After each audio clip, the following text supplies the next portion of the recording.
Mark Payton will step in, Trenton's designated hitter, a lefty batter. As Santos deals a fastball, just a touch low. That's ball one.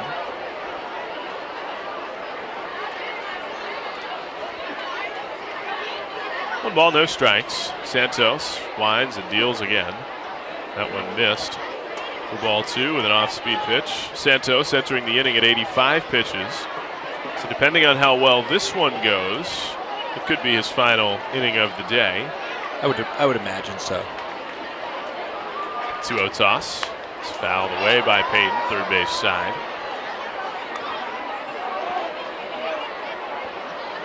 Fisher Cats in their alternate red tops tonight.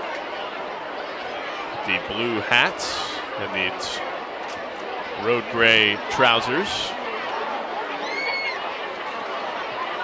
Ready now, 2-1 at the letters for strike two. Payton, a base hit his last time, he also flew out to right.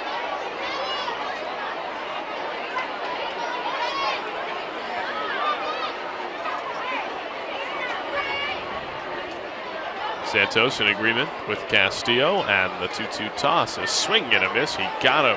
A high fastball from Luis Santos. He's tied the season high. That's 8 strikeouts.